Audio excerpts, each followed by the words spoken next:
ਸਤਿ ਸ਼੍ਰੀ ਅਕਾਲ ਜੀ। ਸਵਾਗਤ ਹੈ ਤੁਹਾਡਾ ਰਾਜਨੀਤੀ ਸ਼ਾਸਤਰ ਦੀ ਇਸ ਕਲਾਸ ਦੇ ਵਿੱਚ। ਮੈਂ ਉਮੀਦ ਕਰਦਾ ਤੁਸੀਂ ਸਾਰੇ ਬਿਲਕੁਲ ਠੀਕ ਹੋਵੋਗੇ ਅਤੇ ਚੰਗੇ ਤਰੀਕੇ ਨਾਲ ਜਿਹੜੀ ਘਰ ਤੋਂ ਆਪਣੀ ਪੜ੍ਹਾਈ ਜਾਰੀ ਰੱਖ ਰਹੇ ਹੋਵੋਗੇ। ਅਤੇ ਅੱਜ ਦੀ ਕਲਾਸ ਦੇ ਵਿੱਚ ਸਭ ਤੋਂ ਪਹਿਲਾਂ ਜਿਹੜਾ ਆਪਾਂ ਵਿਚਾਰ ਦੇ ਨਾਲ ਅੱਜ ਦੀ ਕਲਾਸ ਸ਼ੁਰੂ ਕਰੀਏ, ਜਿਹਦੇ ਵਿੱਚ ਲਿਖਿਆ ਗਿਆ ਛੋਟਿਆਂ ਨੂੰ ਪਿਆਰ ਕਰੋ ਅਤੇ ਵੱਡਿਆਂ ਦਾ ਸਤਿਕਾਰ ਕਰੋ। ਆਪਾਂ ਜਦੋਂ ਤੋਂ ਸਕੂਲ ਦੀਆਂ ਕੰਧਾਂ ਉੱਪਰ ਆਪਣੀਆਂ ਕਿਤਾਬਾਂ ਦੇ ਵਿੱਚ ਜਾਂ ਜੇ ਆਪਾਂ ਕਹੀਏ ਜ਼ਿੰਦਗੀ 'ਚ ਜਿਹੜੇ ਆਪਾਂ ਵਿਚਾਰ ਸਭ ਤੋਂ ਵੱਧ ਸੁਣੇ ਹੁੰਦੇ ਨੇਗੇ, ਉਹਨਾਂ 'ਚੋਂ ਇੱਕ ਇਹ ਹੈਗਾ ਹੈ ਨਾ। ਮੇਰਾ ਖਿਆਲ ਹੈਗਾ ਆਪਣੇ ਬਚਪਨ ਤੋਂ ਲੈ ਕੇ ਹੁਣ ਤੱਕ ਹਰੇਕ ਨੇ ਇਹ ਵਿਚਾਰ ਬਹੁਤ ਵਾਰੀ ਪੜ੍ਹਿਆ ਵੀ ਹੋਣਾ, ਸੁਣਿਆ ਵੀ ਹੋਣਾ ਹੈ। ਪਰ ਜਦੋਂ ਆਪਾਂ ਵਿਵਹਾਰਕ ਰੂਪ 'ਚ ਦੇਖਦੇ ਹਾਂ ਤਾਂ ਮੈਨੂੰ ਲੱਗਦਾ ਹੈਗਾ ਕਿ ਸਭ ਤੋਂ ਘੱਟ ਜਿਹੜਾ ਇਸ ਵਿਚਾਰ ਦੀ ਆਪਾਂ ਪਾਲਣਾ ਕਰਦੇ ਆਂਗੇ। ਅੱਜ ਦਾ ਮਾਹੌਲ ਜਿਹੋ ਜਿਹਾ ਹੋ ਰਿਹਾ ਹੈਗਾ, ਇਹ ਦੋਨੇ ਗੱਲਾਂ ਇੱਕ ਦੂਜੇ ਨਾਲ ਤਾਲਮੇਲ ਨਹੀਂ ਖਾਂਦੀਆਂ ਹੈ ਨਾ।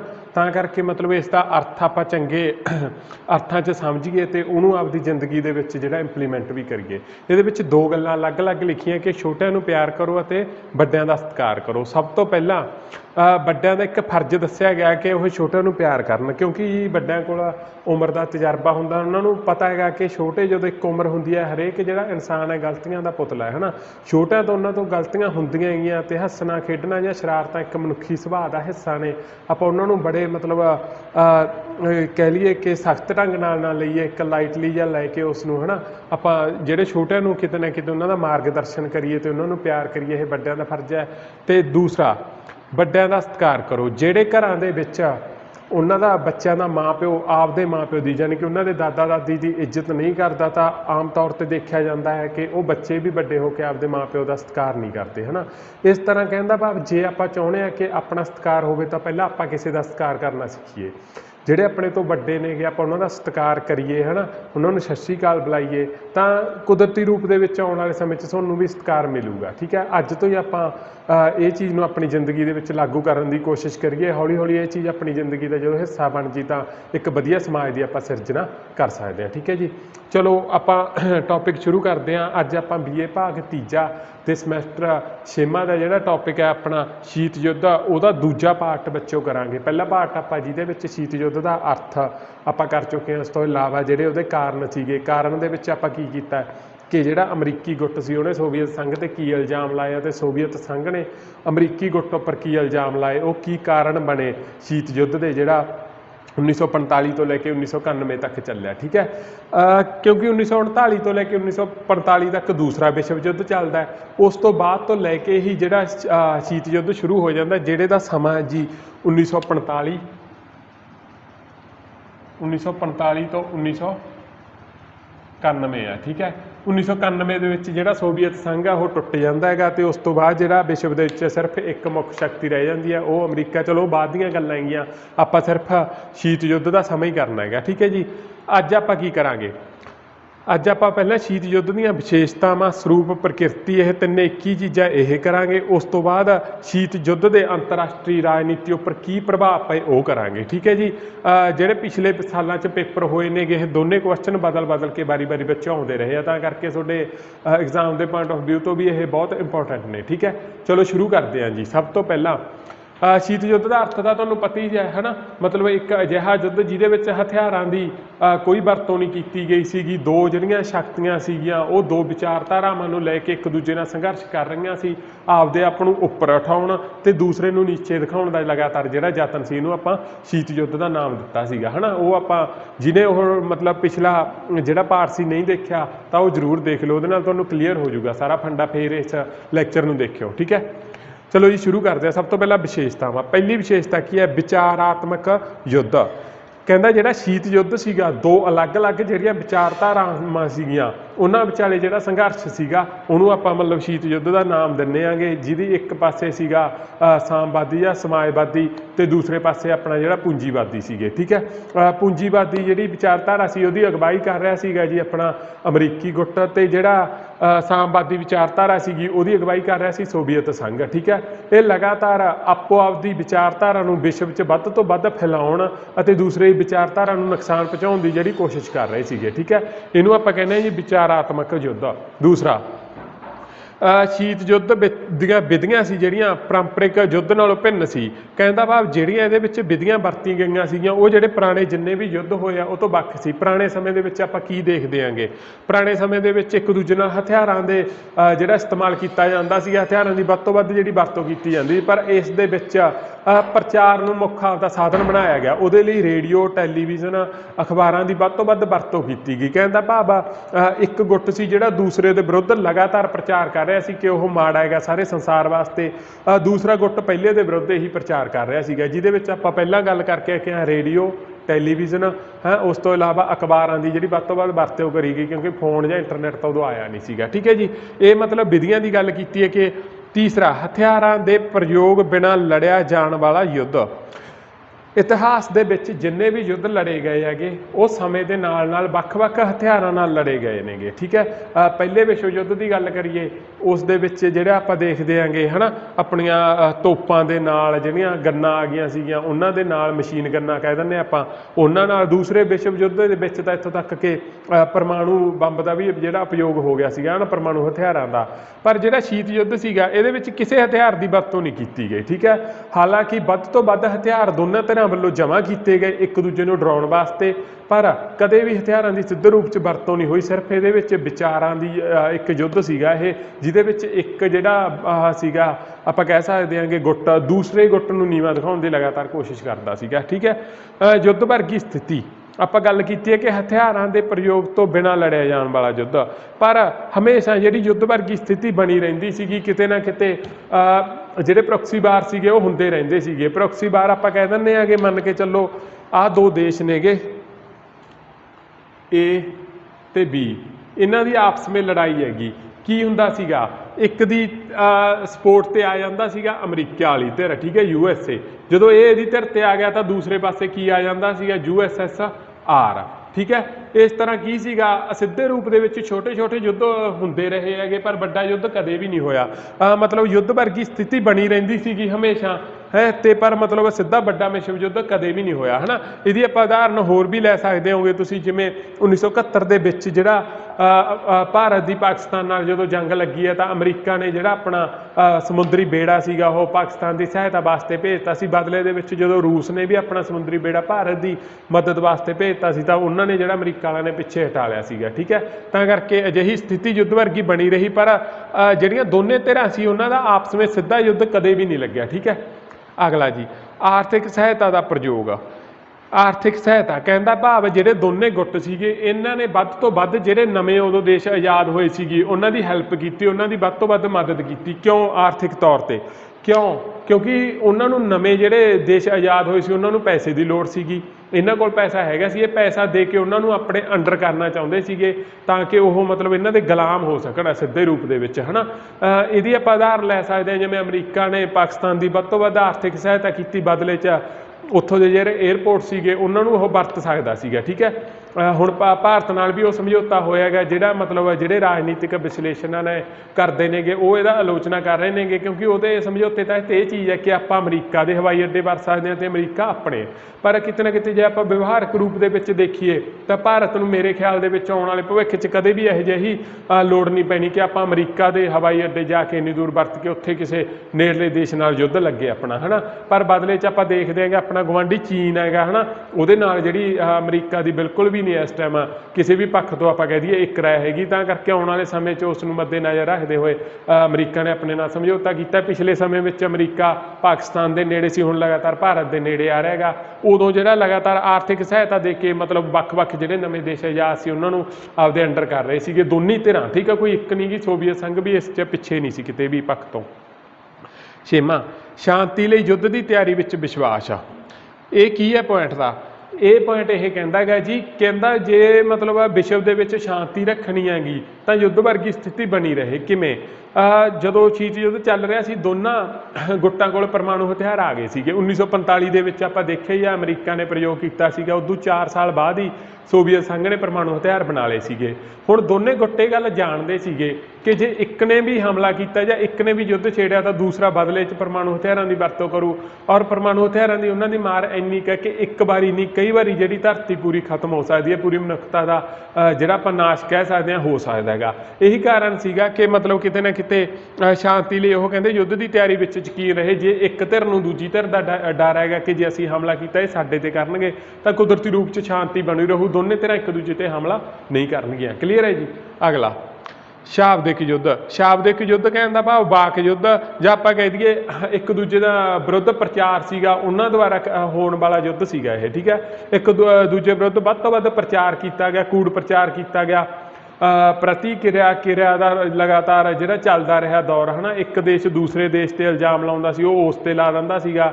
ਇੱਥੋਂ ਤੱਕ ਕਿ ਜਿਹੜਾ ਅਮਰੀਕਾ ਸੀਗਾ ਸੋਵੀਅਤ ਸੰਘ ਨੂੰ ਗੁਲਾਮਾਂ ਦਾ ਪੱਟਾ ਕਹਿੰਦਾ ਸੀਗਾ। ਠੀਕ ਹੈ, ਜਿਹੜੇ ਸੋਵੀਅਤ ਸੰਘ ਵਾਲੇ ਸੀ ਅਮਰੀਕਾ ਨੂੰ ਸ਼ੋਸ਼ਣਕਾਰੀ ਸਾਮਰਾਜਵਾਦੀ ਕਹਿ ਕੇ ਜਿਹੜੇ ਉਹਨਾਂ ਦੀ ਨਿੰਦਿਆ ਲਗਾਤਾਰ ਕਰਦੇ ਰਹਿੰਦੇ ਸੀ। ਕਹਿੰਦੇ ਭਾਵ ਇਹ ਦੋਨੀ ਜਿਹੜੇ ਗੁੱਟ ਸੀ ਕੋਈ ਮੌਕਾ ਨਹੀਂ ਛੱਡਦੇ ਸੀ ਇੱਕ ਦੂਜੇ ਨੂੰ ਨਿੰਦਣ ਦਾ। ਠੀਕ ਹੈ, ਅਗਲਾ ਆ ਗਿਆ ਆਪਣਾ ਜੀ ਸ਼ੱਕ ਅਤੇ ਅਵਿਸ਼ਵਾਸ।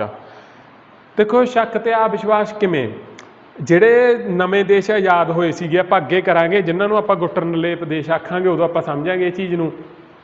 ਉਹ ਅੰਦਰ ਖਾਤੇ ਦੋਨਾਂ ਗੁੱਟਾਂ ਨੂੰ ਨੇੜੇ ਲਿਆਉਣ ਦੀ ਕਿਤੇ ਨਾ ਕਿਤੇ ਵਿੱਚ ਦੀ ਕੋਸ਼ਿਸ਼ ਹੁੰਦੀ ਸੀ, ਪਰ ਆਪਸ ਵਿੱਚ ਉਹਨਾਂ ਦਾ ਜਿਹੜਾ ਸ਼ੱਕ ਤੇ ਅਵਿਸ਼ਵਾਸ ਇੰਨਾ ਜ਼ਿਆਦਾ ਸੀਗਾ ਕਿ ਮਤਲਬ ਕਦੇ ਵੀ ਉਹ ਇੱਕ ਦੂਜੇ ਦੇ ਨੇੜੇ ਆ ਹੀ ਨਹੀਂ ਸਕੇ। ਠੀਕ ਹੈ, ਇਹ ਆਪਾਂ ਦੂਸਰੇ ਵਿਸ਼ਵ ਯੁੱਧ ਦੇ ਵਿੱਚ ਵੀ ਦੇਖਦੇ ਹਾਂਗੇ, ਜਦੋਂ ਅਮਰੀਕਾ ਨੇ ਜਿਹੜਾ ਜਾਪਾਨ ਤੇ 2 ਬੰਬ ਸਿੱਟੇ ਸੀਗੇ ਹੈ ਨਾ, ਹੀਰੋਸ਼ੀਮਾ ਨਾਗਾਸਾਕੀ ਤੇ, ਜਿਹੜਾ 6 ਤੇ 9 ਅਗਸਤ 1945 ਨੂੰ।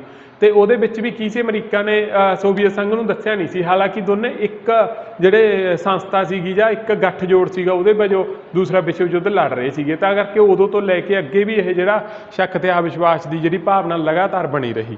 ਅਗਲਾ ਕੂਟਨੀਤਿਕ ਸਬੰਧ ਕਾਇਮ ਰੱਖੇ ਗਏ। ਕਹਿੰਦਾ ਭਾਵ ਲਗਾਤਾਰ ਭਾਵੇਂ ਦੋਨੇ ਦੇਸ਼ਾਂ ਵਿਚਾਲੇ ਸੰਘਰਸ਼ ਚੱਲ ਰਿਹਾ ਸੀ, ਦੋਨੇ ਦੇਸ਼ ਇੱਕ ਦੂਜੇ ਦੀ ਆਲੋਚਨਾ ਕਰਦੇ ਰਹਿੰਦੇ ਸੀਗੇ, ਪਰ ਕੂਟਨੀਤਿਕ ਸਬੰਧ ਜਿਹੜੇ ਬਣੇ ਰਹੇ। ਕੂਟਨੀਤਿਕ ਸਬੰਧ ਕਹਿਣ ਦਾ ਭਾਵ ਜੇ ਆਪਾਂ ਸਿੰਪਲ ਦੇਖੀਏ ਤਾਂ ਪਰਦੇ ਪਿਛਲੀ ਗੱਲਬਾਤ ਹੈ ਨਾ, ਜਿਹੜੀ ਦੁਨੀਆ ਸਾਹਮਣੇ ਭਾਵੇਂ ਇੱਕ ਦੂਜੇ ਦੇ ਵਿਰੋਧੀ ਨੇ, ਪਰ ਪਰਦੇ ਪਿੱਛੇ ਜਿਹੜੀ ਇੱਕ ਦੂਜੇ ਨਾਲ ਗੱਲਬਾਤ ਲਗਾਤਾਰ ਹਰ ਖੇਤਰ ਤੇ ਚੱਲਦੀ ਰਹਿੰਦੀ ਸੀਗੀ। ਜਿਵੇਂ ਹੁਣ ਆਪਾਂ ਐਗਜ਼ਾਮਪਲ ਅੱਜ ਕੱਲ੍ਹ ਭਾਰਤ ਤੇ ਪਾਕਿਸਤਾਨ ਹਾਲਾਂਕਿ ਇੱਕ ਦੂਜੇ ਨਾਲ ਨਹੀਂ ਕਿਸੇ ਵੀ ਪੱਖ ਤੋਂ ਨਾ ਵਪਾਰ ਪੱਖ ਤੋਂ ਵਰਤ ਰਹੇ, ਪਰ ਪਿੱਛੇ ਜਿਹੜਾ ਜੋ UAE ਹੈਗਾ ਇਹਨਾਂ ਦਾ ਸਮਝੌਤਾ ਕਰਾਉਣ ਦੀ ਕੋਸ਼ਿਸ਼ ਕਰ ਰਿਹਾ ਹੈਗਾ। ਪਰਦੇ ਪਿੱਛੇ ਜਿਹੜੀ ਗੱਲਬਾਤ ਜਾਰੀ, ਆਪਣੇ ਵਿਦੇਸ਼ ਮੰਤਰੀ ਹੈ ਜੈ ਸ਼ੰਕਰ ਸਾਹਿਬ ਆ, ਉਹ ਜਾ ਕੇ ਆਏ ਨੇ ਹੁਣ ਉੱਥੋਂ ਦੀ ਜਿਹੜੀ ਉਹ ਸੀਗੀ ਯਾਤਰਾ ਤੇ ਹੈ ਨਾ। ਇਸ ਤਰ੍ਹਾਂ ਜਿਹੜਾ ਦੂਸਰਾ ਆਪਣਾ ਸ਼ੀਤ ਯੁੱਧ ਸੀਗਾ ਉਹਦੇ ਦੌਰਾਨ ਵੀ ਕੂਟਨੀਤਿਕ ਸੰਬੰਧ ਦੋਨੇ ਗੁੱਟਾਂ ਵਿਚਕਾਰ ਬਣੇ ਰਹੇ। ਠੀਕ ਹੈ, ਇਹ ਕੀ ਸੀ ਇਹਦੀਆਂ ਜੀ ਵਿਸ਼ੇਸ਼ਤਾਵਾਂ। ਮੈਂ ਆਸ ਕਰਦਾਂਗਾ ਤੁਹਾਨੂੰ ਇਹ ਪਤਾ ਲੱਗ ਗਈਆਂ ਹੋਣਗੀਆਂ।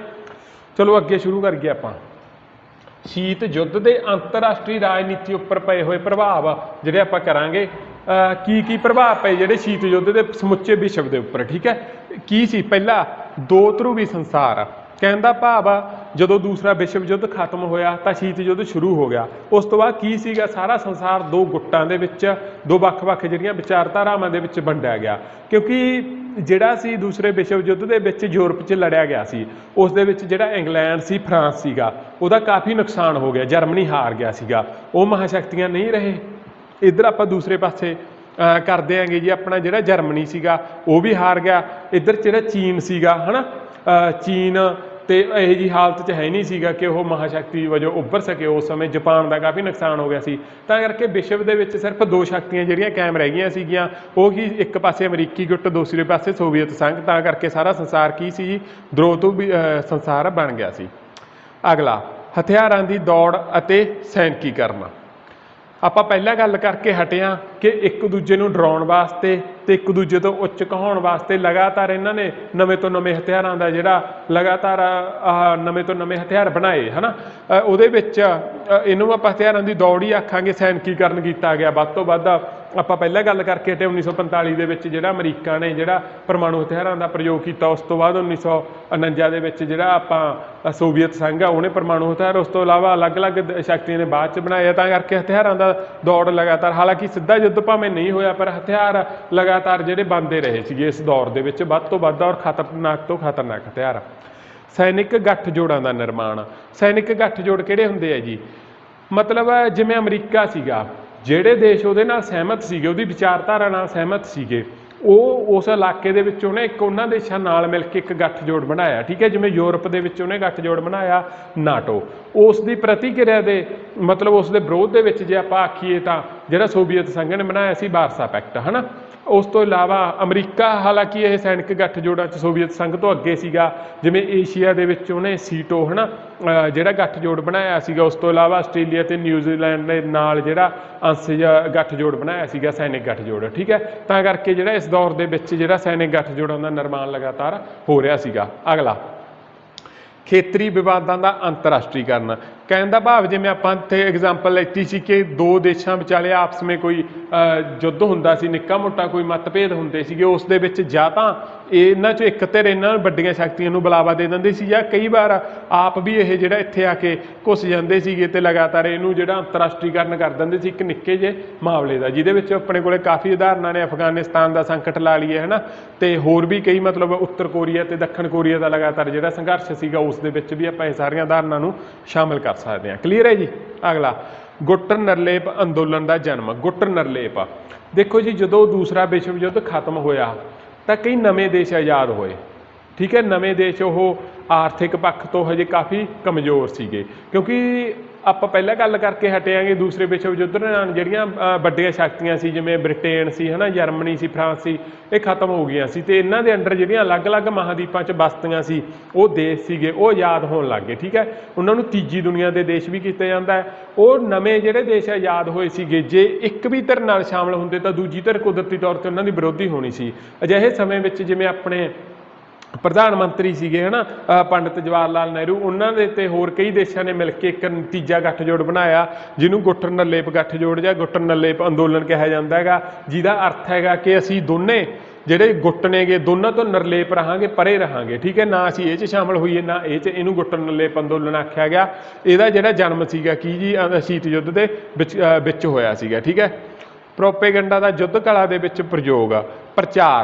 ਪ੍ਰਚਾਰ ਦਾ ਜਿਹੜਾ ਯੁੱਧ ਕਲਾ ਦੇ ਵਿੱਚ ਵੱਧ ਤੋਂ ਵੱਧ ਪ੍ਰਯੋਗ ਕੀਤਾ ਗਿਆ, ਆਪਾਂ ਪਹਿਲਾਂ ਕਰਕੇ ਹਟਿਆ ਰੇਡੀਓ, ਟੈਲੀਵਿਜ਼ਨ, ਅਖਬਾਰ ਜਿਹੜੇ ਹੈ ਨਾ, ਇਹਨਾਂ ਰਾਹੀਂ ਆਪੋ ਆਪਦੇ ਲੇਖ ਛਾਪ ਕੇ ਇੱਕ ਦੂਜੇ ਵਿਰੁੱਧ ਵੱਧ ਤੋਂ ਵੱਧ ਜਿਹੜਾ ਕੂੜ ਪ੍ਰਚਾਰ ਕੀਤਾ ਗਿਆ, ਠੀਕ ਹੈ ਜੀ। ਇਹਨੂੰ ਆਪਾਂ ਕਹਿੰਦੇ ਹਾਂ ਪ੍ਰੋਪੇਗੰਡੇ ਦਾ ਯੁੱਧ ਕਲਾ ਦੇ ਵਿੱਚ ਪ੍ਰਯੋਗ। ਅਗਲਾ ਸ਼ੀਤ ਯੁੱਧ ਨੇ ਵਿਸ਼ਵ ਨੂੰ ਤੀਸਰੇ ਵਿਸ਼ਵ ਯੁੱਧ ਤੋਂ ਬਚਾਈ ਰੱਖਿਆ। ਕਈ ਜਿਹੜੇ ਵਿਦਵਾਨ ਨੇ ਇਸ ਗੱਲ ਨਾਲ ਸਹਿਮਤ ਨੇਗੇ ਕਿ ਜਿਹੜਾ ਸ਼ੀਤ ਯੁੱਧ ਹੈਗਾ ਇਹ ਕਿਤੇ ਨਾ ਕਿਤੇ ਵਰਦਾਨ ਸਾਬਤ ਹੋਇਆ ਹੈਗਾ, ਕਿਉਂਕਿ ਕਿਤੇ ਵੀ ਇਹਦੇ ਵਿੱਚ ਹਥਿਆਰਾਂ ਦੀ ਜਿਹੜੀ ਵਰਤੋਂ ਨਹੀਂ ਹੋਈ। ਜੇ ਹਥਿਆਰਾਂ ਦੀ ਵਰਤੋਂ ਹੁੰਦੀ ਤਾਂ ਆਪਾਂ ਪਹਿਲਾਂ ਗੱਲ ਕਰਕੇ ਹਟੇ ਹਾਂ ਕਿ ਅਜਿਹੇ ਹਥਿਆਰ ਆ ਗਏ ਸੀ ਜਿਹੜੀ ਮਨੁੱਖਤਾ ਨੂੰ ਕਾਫੀ ਵਾਰ ਜਿਹੜੇ ਖਤਮ ਕਰ ਸਕਦੇ ਸੀਗੇ। ਤਾਂ ਕਰਕੇ ਮਤਲਬ ਜਿਹੜਾ ਸ਼ੀਤ ਯੁੱਧ ਉਹਨੇ ਕਿਤੇ ਨਾ ਕਿਤੇ ਤੀਸਰੇ ਵਿਸ਼ਵ ਯੁੱਧ ਤੋਂ ਬਚਾਈ ਰੱਖਿਆ। ਇਹਦੇ ਵਿੱਚ ਕਦੇ ਵੀ ਹਥਿਆਰਾਂ ਦਾ ਪ੍ਰਯੋਗ ਨਹੀਂ ਹੋਇਆ, ਠੀਕ ਹੈ ਜੀ। ਅਗਲਾ ਸਮੂਹਿਕ ਸੁਰੱਖਿਆ ਵਿਵਸਥਾ ਨੂੰ ਨੁਕਸਾਨ। ਸਮੂਹਿਕ ਸੁਰੱਖਿਆ ਵਿਵਸਥਾ ਕੀ ਹੁੰਦੀ ਹੈ? ਸਭ ਤੋਂ ਪਹਿਲਾਂ ਇਹ ਸਮਝੋ, ਇੱਕ ਅਜਿਹੀ ਵਿਵਸਥਾ ਜਿਹਦੇ ਵਿੱਚ ਇੱਕ ਜਿਹੜੇ ਕਾਫੀ ਦੇਸ਼ ਨੇ ਉਹ ਸ਼ਾਮਲ ਹੁੰਦੇ ਨੇਗੇ, ਠੀਕ ਹੈ। ਉਹ ਦੇਸ਼ ਇੱਕ ਸਮਝੌਤਾ ਕਰਦੇ ਨੇ ਕਿ ਸਾਡੇ ਜਿਹੜੇ ਸ਼ਾਮਲ ਦੇਸ਼ ਨੇ ਉਹਨਾਂ ਵਿੱਚੋਂ ਜੇ ਇੱਕ ਦੇਸ਼ ਕਿਸੇ ਦੂਸਰੇ ਦੇਸ਼ 'ਤੇ ਹਮਲਾ ਕਰਦਾ ਤਾਂ ਬਾਕੀ ਸਾਰੇ ਦੇਸ਼ ਹਮਲਾਵਰ ਜਾਂ ਹਮਲਾ ਕਰਨ ਵਾਲੇ ਦੇਸ਼ 'ਤੇ ਹਮਲਾ ਕਰਨਗੇ। ਇਸ ਤਰ੍ਹਾਂ ਇੱਕ ਬੈਲੈਂਸ ਬਣਿਆ ਰਹੂ। ਕੋਈ ਵੀ ਦੇਸ਼ ਡਰਦਾ ਦੂਸਰੇ ਦੇਸ਼ 'ਤੇ ਹਮਲਾ ਨਹੀਂ ਕਰਨਾ, ਕਿਉਂਕਿ ਉਹਨੂੰ ਪਤਾ ਹੋਊ ਬਾਕੀ ਮੇਰੇ 'ਤੇ ਹਮਲਾ ਕਰਨਗੇ, ਠੀਕ ਹੈ। ਇਹਨੂੰ ਜਿਹੜਾ ਆਪਾਂ ਵਿਵਹਾਰਕ ਰੂਪ ਦੇ ਵਿੱਚ ਜਿਹੜਾ ਆਪਣਾ ਸੰਯੁਕਤ ਰਾਸ਼ਟਰ ਦੇ ਵਜੋਂ ਦੇਖਿਆ ਗਿਆ, ਪਰ ਸੰਯੁਕਤ ਰਾਸ਼ਟਰ ਦੇ ਵਿੱਚ ਕਦੇ ਵੀ ਜਿਹੜਾ ਇਹਨੂੰ ਸਹੀ ਨਹੀਂ ਦੇਖਿਆ ਗਿਆ, ਉਹ ਆਪਾਂ ਅੱਗੇ ਕਰਦੇ ਹਾਂ। ਤਾਂ ਕਰਕੇ ਸਮੂਹਿਕ ਸੁਰੱਖਿਆ ਵਿਵਸਥਾ ਨੂੰ ਨੁਕਸਾਨ ਹੋਇਆ, ਕਿਉਂਕਿ ਦੋਨੋਂ ਸ਼ਕਤੀਆਂ ਇੱਕ ਦੂਜੇ ਦੀਆਂ ਵਿਰੋਧੀ ਸੀਗੀਆਂ, ਠੀਕ ਹੈ। ਮਨੁੱਖੀ ਕਲਿਆਣ ਪ੍ਰੋਗਰਾਮਾਂ ਦੀ ਅਣਦੇਖੀ। ਕਹਿੰਦਾ ਭਾਵ ਜਿੰਨਾ ਪੈਸਾ ਇਹਨਾਂ ਨੇ ਹਥਿਆਰਾਂ 'ਤੇ ਲਾਇਆ, ਇੱਕ ਦੂਜੇ ਨੂੰ ਨੀਵਾਂ ਦਿਖਾਉਣ 'ਤੇ ਲਾਇਆ, ਵੱਖ-ਵੱਖ ਦੇਸ਼ਾਂ ਦੇ ਵਿੱਚ ਜਿਹੜਾ ਆਪੋ ਆਪਦਾ ਪ੍ਰੋਪੇਗੰਡਾ ਸੀਗਾ ਉਹਦਾ ਪ੍ਰਚਾਰ ਕਰਨ ਵਾਸਤੇ ਲਾਇਆ, ਉਹਨਾਂ ਪੈਸਾ ਜੇ ਇਹ ਚੰਗੇ ਕੰਮਾਂ ਵਾਸਤੇ, ਮਨੁੱਖਾਂ ਦੀ ਭਲਾਈ ਵਾਸਤੇ ਲਾਉਂਦੇ ਤਾਂ ਦੁਨੀਆ ਦਾ ਨਕਸ਼ਾ ਅੱਜ ਨੂੰ ਹੋਰ ਹੋਣਾ ਸੀਗਾ, ਠੀਕ ਹੈ। ਇਹ ਇੱਕ ਪ੍ਰਭਾਵ ਪਿਆ ਸੀਗਾ ਜੀ ਸ਼ੀਤ ਯੁੱਧ ਦਾ। ਕਲੀਅਰ ਹੈ ਜੀ। ਅਗਲਾ ਸੰਯੁਕਤ ਰਾਸ਼ਟਰ ਦਾ ਨੁਕਸਾਨ। ਸੰਯੁਕਤ ਰਾਸ਼ਟਰ ਕੀ ਹੈ ਜੀ? ਇੱਕ ਆਪਾਂ ਕਹਿ ਸਕਦੇ ਹਾਂ ਸਾਰੀ ਦੁਨੀਆ ਦੀ ਪੰਚਾਇਤ, ਜਿਹਦੇ ਵਿੱਚ ਸਾਰੇ ਦੇਸ਼ ਜਿਹੜੇ ਸ਼ਾਮਲ ਹੁੰਦੇ ਨੇਗੇ ਹੈ ਨਾ। 193 ਦੇਸ਼ ਅੱਜ ਦੀ ਘੜੀ ਇਹਦੇ ਜਿਹੜੇ ਮੈਂਬਰ ਨੇਗੇ। ਪਰ ਇਹਦਾ ਨੁਕਸਾਨ ਕਿਵੇਂ ਹੋਇਆ? ਕਿਉਂਕਿ ਇਹਦੇ ਜਿਹੜੀ ਸੰਯੁਕਤ ਰਾਸ਼ਟਰ ਦੀਆਂ 6 ਮੁੱਖ ਏਜੰਸੀਆਂ, ਉਹਨਾਂ 'ਚ ਇੱਕ ਹੈਗੀ ਸੁਰੱਖਿਆ ਪ੍ਰੀਸ਼ਦ। ਉਹਦੇ 5 ਸਥਾਈ ਮੈਂਬਰ ਨੇਗੇ। 5 ਦੇ ਵਿੱਚ 2 ਇਹ ਹੈਗੇ ਸੀ ਅਮਰੀਕਾ ਤੇ ਰੂਸ, ਠੀਕ ਹੈ। ਸੋਵੀਅਤ ਸੰਘ ਆਪਾਂ ਪੁਰਾਣਾ ਕਹਿ ਲਈਏ। ਤਾਂ ਜਿਹੜਾ ਫੈਸਲਾ ਅਮਰੀਕਾ ਕਰਦਾ ਸੀ ਉਹ 'ਤੇ ਰੋਕ ਲਾਉਂਦਾ ਸੀ, ਵੀਟੋ ਪਾਵਰ ਦੇ ਤਹਿਤ ਆਪਾਂ ਪਿਛਲੇ ਭਾਗ ਦੇ ਵਿੱਚ ਕੀਤੇ ਆ। ਇਸ ਕਰਕੇ ਇਹਨਾਂ ਦੇ ਆਪਸੀ ਮਤਭੇਦ ਕਾਰਨ ਜਿਹੜਾ ਸੰਯੁਕਤ ਰਾਸ਼ਟਰ ਦਾ ਲਗਾਤਾਰ ਨੁਕਸਾਨ ਹੁੰਦਾ ਰਿਹਾ। ਸ਼ੀਤ ਯੁੱਧ ਦਾ ਇੱਕ ਹੋਰ ਪ੍ਰਭਾਵ ਜਾਂ ਫਾਇਦਾ ਆਪਾਂ ਕਹਿ ਲਈਏ ਕੀ ਹੋਇਆ? ਤਕਨੀਕੀ ਵਿਕਾਸ। ਕਿਉਂਕਿ ਆਪਾਂ ਸ਼ੁਰੂ 'ਚ ਗੱਲ ਕਰਕੇ ਹਟੇ ਇੱਕ ਦੂਜੇ ਨੂੰ ਨੀਵਾਂ ਦਿਖਾਉਣ ਤੇ ਆਪਦੇ ਆਪ ਨੂੰ ਉੱਚਾ ਦਿਖਾਉਣ ਵਾਸਤੇ ਇਹ ਯੁੱਧ ਸੀਗਾ। ਇਹਦੇ ਵਿੱਚ ਤਕਨੀਕ ਦੇ ਹਰ ਪੱਖ ਤੋਂ, ਚਾਹੇ ਉਹ ਪਲਾਟ ਦਾ ਖੇਤਰ ਕਹਿ ਲਈਏ ਆਪਾਂ, ਚਾਹੇ ਕੰਪਿਊਟਰ ਕੁਛ ਵੀ ਕਹਿ ਲਈਏ, ਉਹਦੇ ਹਰ ਖੇਤਰ ਦੇ ਵਿੱਚ ਇੱਕ ਦੂਜੇ ਤੋਂ ਅੱਗੇ ਵੱਧ ਕੇ ਜਿਹੜਾ ਕੋਸ਼ਿਸ਼ ਕੀਤੀ ਗਈ ਕਿ ਸਾਨੂੰ ਦੁਨੀਆ ਆਖੇ ਕਿ ਇਹਨਾਂ ਨੇ ਇਹ ਖੋਜ ਕੀਤੀ ਹੈ, ਇਹਨਾਂ ਨੇ ਉਹ ਖੋਜ ਕੀਤੀ ਹੈ, ਉਹਦਾ ਕਿਤੇ ਨਾ ਕਿਤੇ ਦੁਨੀਆ ਨੂੰ ਫਾਇਦਾ ਵੀ ਹੋਇਆ ਕਿ ਹਰ ਖੇਤਰ ਦੇ ਵਿੱਚ ਤਕਨੀਕ ਪੱਖ ਤੋਂ ਵਿਕਾਸ ਹੋ ਗਿਆ। ਠੀਕ ਹੈ ਜੀ। ਲਾਸਟ ਪੁਆਇੰਟ, ਯੂਰਪ ਦੇ ਵਿੱਚ ਬਦਲਾਅ। ਜਿਹੜਾ ਦੂਸਰਾ ਵਿਸ਼ਵ ਯੁੱਧ ਸੀ ਇਹ ਵੀ ਯੂਰਪ ਦੇ ਵਿੱਚ ਲੜਿਆ ਗਿਆ ਸੀ। ਉਸ ਤੋਂ ਬਾਅਦ ਸ਼ੀਤ ਯੁੱਧ ਜਿਹੜਾ ਇੱਥੇ ਹੀ ਲਗਾਤਾਰ ਇਹਦਾ ਕੇਂਦਰ ਬਣਿਆ ਰਿਹਾ ਸੀ, ਪਰ ਜਦੋਂ ਸ਼ੀਤ ਯੁੱਧ ਖਤਮ ਹੋ ਗਿਆ ਕਿਤੇ ਨਾ ਕਿਤੇ ਯੂਰਪ ਦੇ ਵਿੱਚ ਬਦਲਾਅ ਦੇਖਣ ਨੂੰ ਮਿਲਿਆ, ਜਿਵੇਂ ਜਰਮਨੀ ਦਾ ਏਕੀਕਰਨ ਹੋ ਗਿਆ ਸੀਗਾ ਹੈ ਨਾ, ਜਿਹੜਾ ਉਸ ਤੋਂ ਇਲਾਵਾ ਪੋਲੈਂਡ ਸੀ ਉਹਦੇ ਵਿੱਚ ਰਾਜਨੀਤਿਕ ਕੱਟੜਤਾ ਜਿਹੜੀ ਘਟ ਗਈ ਸੀਗੀ। ਇਸ ਤਰ੍ਹਾਂ ਯੂਰਪ ਦੇ ਵਿੱਚ ਆਪਾਂ ਬਦਲਾਅ ਦੇਖਣ ਨੂੰ ਮਿਲਿਆ। ਠੀਕ ਹੈ ਜੀ।